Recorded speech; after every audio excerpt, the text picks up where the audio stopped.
श्रोते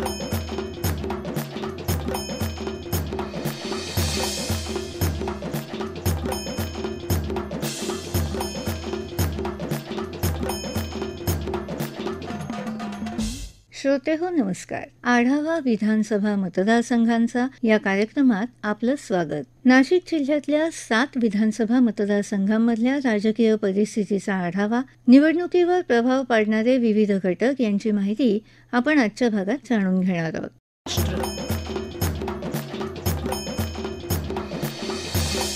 नाशिक जिल्ह्यात महायुती विरुद्ध महाविकास आघाडी अशी लढत दिसत आहे. याशिवाय तिसरी आघाडीही तयार होत आहे, त्याचा मतदारसंघांवर परिणाम जाणवण्याची शक्यता आहे. नाशिक जिल्ह्यात एकूण 15 विधानसभा मतदारसंघ आहेत.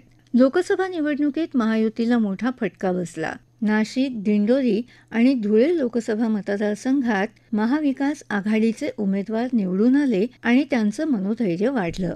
नाशिक पूर्व, नाशिक पश्चिम, नाशिक मध्य, देवळाली, इगतपुरी, मालेगाव मध्य आणि मालेगाव बाह्य या मतदारसंघांचा आढावा आज आपण घेणार आहोत. नाशिक जिल्ह्यात गेल्या विधानसभा निवडणुकीत राष्ट्रवादी काँग्रेसचे 6, भाजपचे 5, शिवसेनेचे 2, काँग्रेसचा 1 आणि MIMचा 1 याप्रमाणे पक्षीय बलाबल होतं.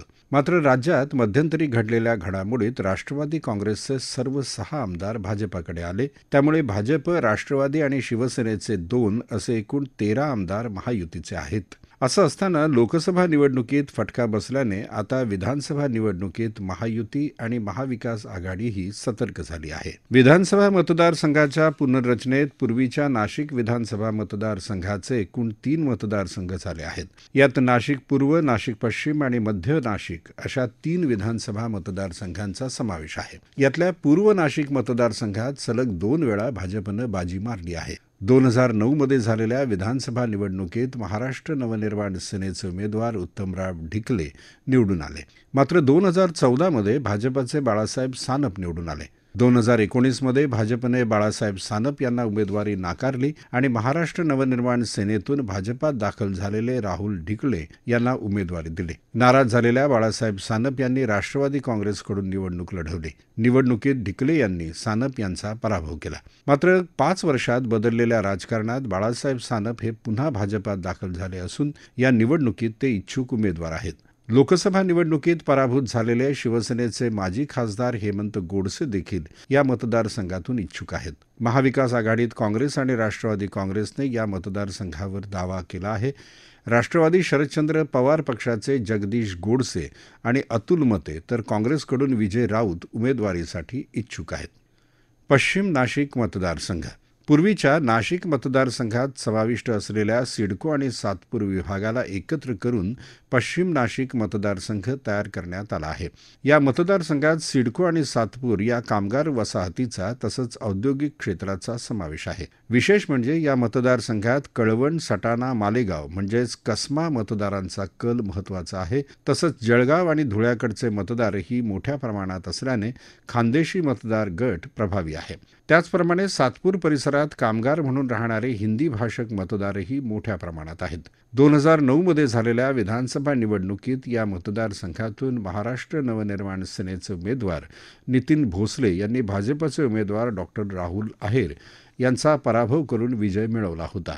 मात्र 2014 आणि 2019 यावर्षी झालेल्या निवडणुकीत भाजपच्या सीमा हिरे यांनी सलग 2 वेळा बाजी मारली. यंदा या मतदारसंघातून भाजपाकडूनच इच्छुकांची संख्या अधिक आहे.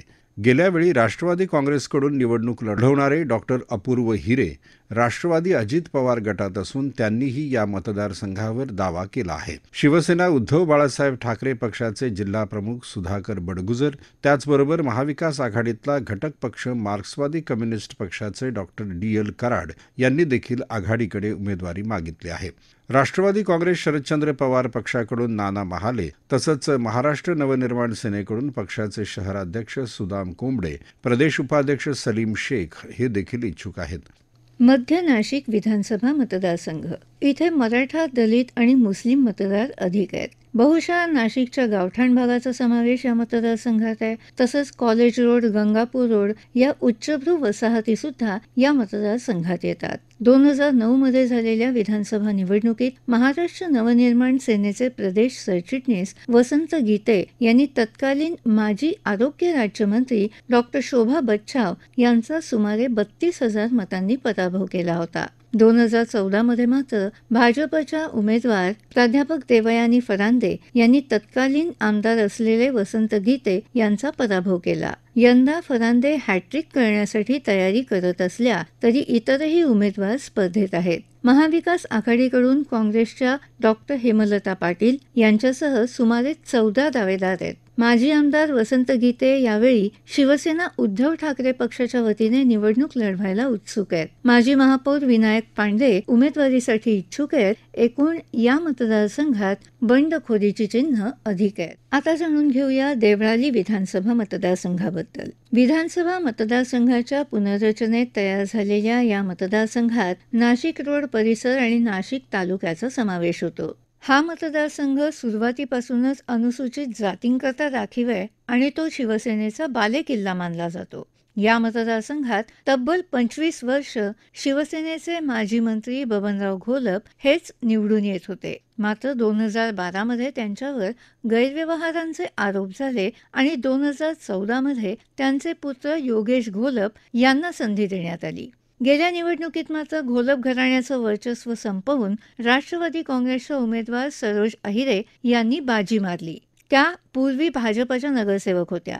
मात्र विधानसभेसाठी राष्ट्रवादी काँग्रेसने त्यांना उमेदवारी दिली. या निवडणुकीत अहिरेंना 84,326 मतं मिळाली तर पराभूत झालेले योगेश घोलप यांना 42,624 मतं मिळाली. दरम्यान राज्यात राष्ट्रवादी काँग्रेसमध्ये फूट पडली. सरोज अहिरे यांनी राष्ट्रवादी अजित पवार गटाला साथ दिली. त्याचे बरे वाईट जे काही असतील ते परिणाम या निवडणुकीत जाणवणारच. गेल्या 5 वर्षात त्यांच्या या मतदारसंघात अनेक इच्छुक उमेदवार तयार झाले आहेत. महाविकास आघाडीकडून ही जागा कोणाला जाणार हे स्पष्ट झालं नसलं तरी उद्धव ठाकरे गट किंवा शरद पवार गटाला ही जागा मिळणार हे जवळपास निश्चित आहे. दुसरीकडे वंचित बहुजन आघाडीने शहर अध्यक्ष अविनाश शिंदे यांना उमेदवारी दिली आहे.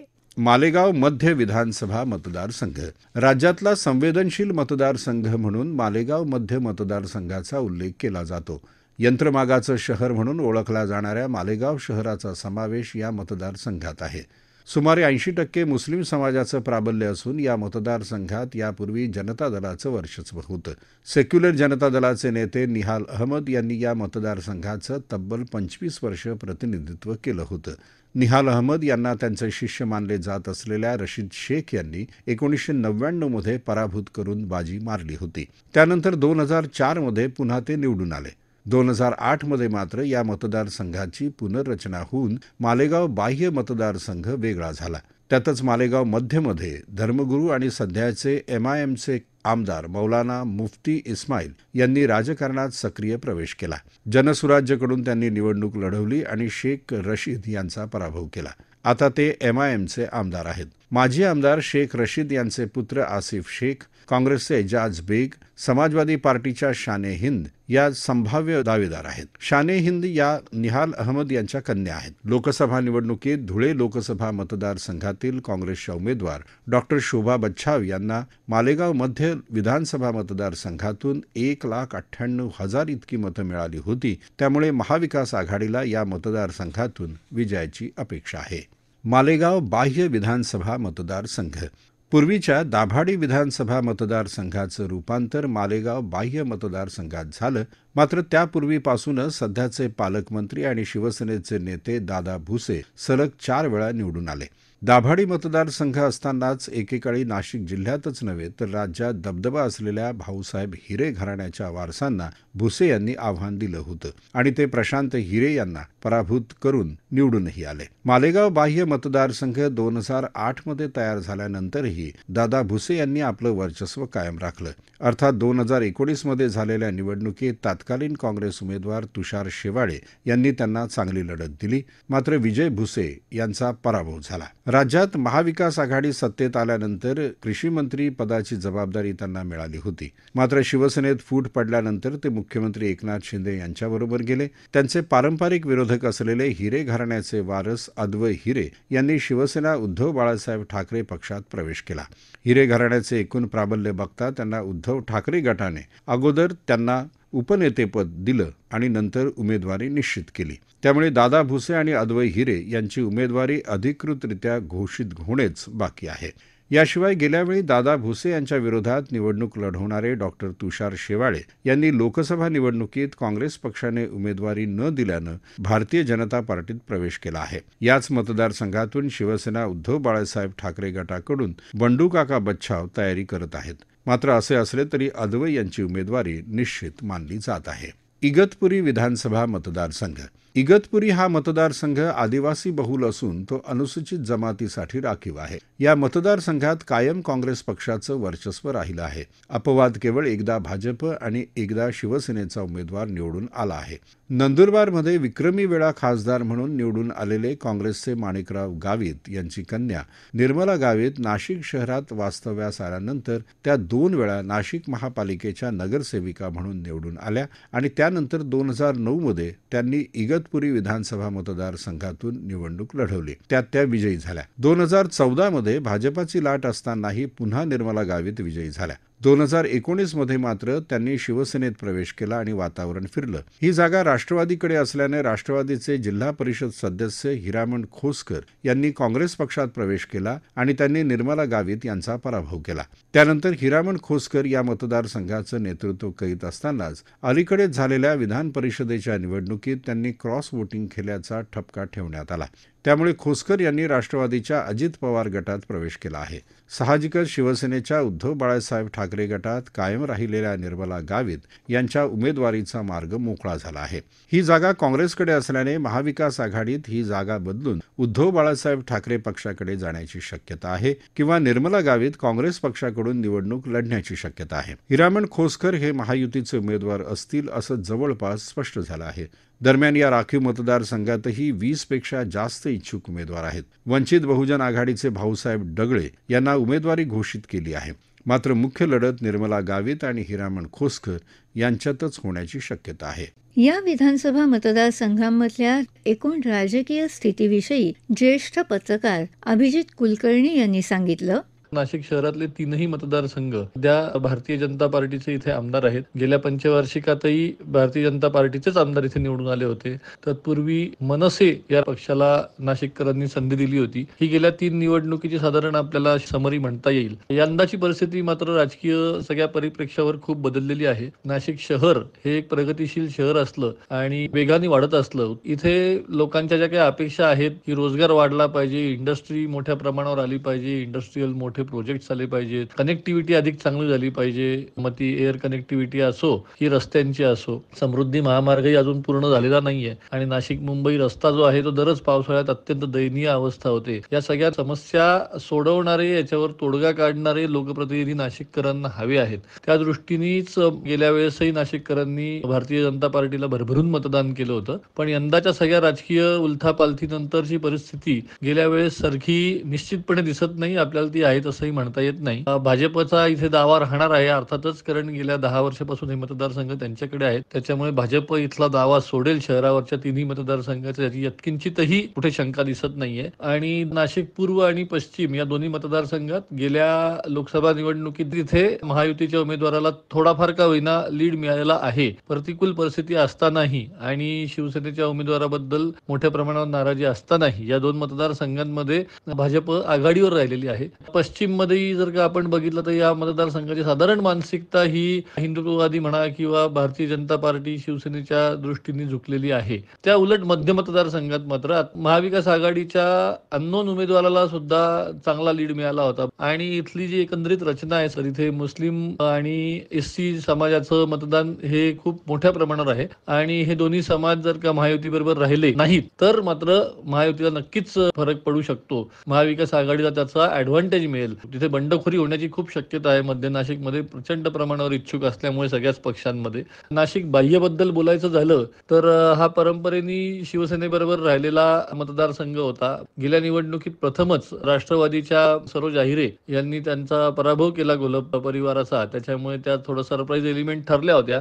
यंदाही त्या प्रबळ दावेदार असतील अजित पवार गटाकडून. तसंच भारतीय जनता पार्टीकडून सुद्धा इथे काही नव्याने नावं पुढे येत आहेत. इगतपुरी हा तसा आदिवासी क्षेत्रासाठी राखीव असलेला मतदारसंघ आहे. इथे गेल्या वेळेस ऐनवेळेस काँग्रेसमध्ये गेलेले हिरामण खोसकर हे निवडून आले होते. यंदा ते दावेदारी करतील, पण ते नेमकी दावेदारी कोणाकडून करतील हा अजूनही तसा अनिश्चिततेचा विषय ठरलेला आहे. तिथले ताणेबाणे खूप स्थानिक पातळीवरचे वेगळे आहेत आणि तो मतदारसंघ इगतपुरी, त्र्यंबकेश्वर असा वेगवेगळ्या पद्धतीने वाटला गेलेला आहे. त्याच्यामुळे तिथलं गणित खूप गुंतागुंतीचं आहे. मालेगाव बाह्यचं जर का आपण म्हणलं तर इथे आता नाशिकचे पालकमंत्री असलेले शिंदे शिवसेनेचे दादा भुसे हे सातत्याने निवडून येत आहेत. आताही आपण जर का परिस्थिती बघितली तर आज तरी आजच्या घडीला तरी भुसेंसमोर तगडा असा विरोधक कोण आहे नेमका हा सांगता नाही येत. मालेगाव मध्य हा जो मतदारसंघ आहे हा मुख्यतः मुस्लिम डॉमिनेशन म्हणूयात किंवा मुस्लिम समाजाची इथे अर्थातच प्राबल्य असल्यामुळे इथे कायमच आतापर्यंत मुस्लिम उमेदवार निवडून आलेला आहे. यंदाही त्यात काही फार फरक पडेल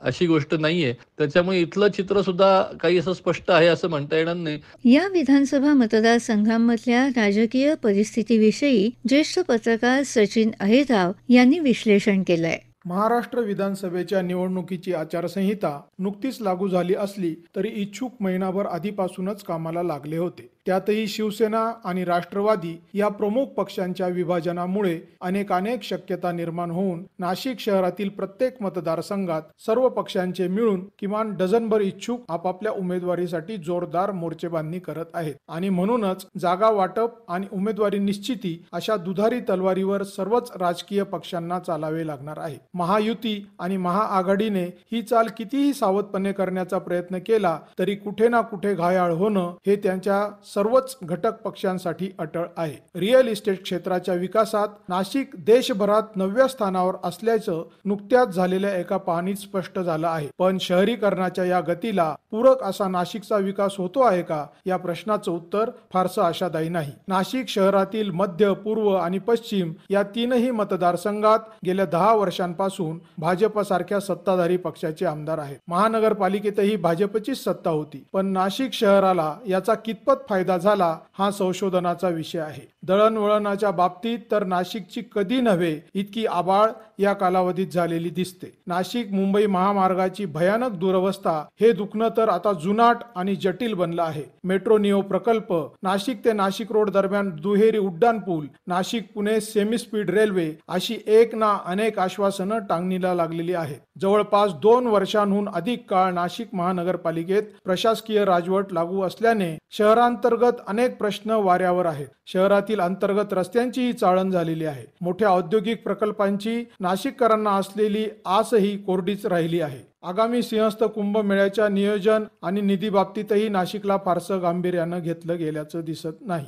निवडणुकीच्या तोंडावर सिडकोतील घरं फ्री होल्ड करणं आणि विविध विकास कामांचं भूमिपूजन करणं आदी कामं सत्ताधाऱ्यांनी केली आहेत. पण त्यामुळे नाशिककरांचं किती समाधान होईल हा प्रश्नच आहे. या नाराजीचा सामना नाशिक मध्यच्या आमदार देवयानी फरांदे, नाशिक पूर्वचे आमदार राहुल डिकले आणि नाशिक पश्चिमचे आमदार सीमा हिरे यांना करावा लागणार आहे. याशिवाय इच्छुकांची रीगही या विद्यमान आमदारांना आणि त्यांचा पक्ष असलेल्या भाजपला डोकेदुखी ठरणार आहे. महायुतीतील 3 आणि महाआघाडीतील 3 यांच्यासह त्यांचे घटक पक्ष असलेल्या मनसे, माकप सारख्या पक्षातील इच्छुकांची झुंबड नाशिकमध्ये पाहायला मिळत आहे. ढोबळमानाने सांगायचं तर विद्यमान सत्ताधाऱ्यांविषयी नाशिककरांमध्ये असलेला असंतोष महाआघाडीला संधी देणारा असला तरी संभाव्य अनागोंदीवर ते किती नियंत्रण मिळवतात यावर त्यांचं यश अवलंबून आहे. नाशिकला लागून असलेल्या देवळाली आणि इगतपुरी मतदारसंघांमध्येही गेल्या पंचवार्षिकमध्ये फारसा काही लक्षणीय बदल घडलेला नाही. त्यामुळे तिथल्या समस्या जैसे थे आहेत.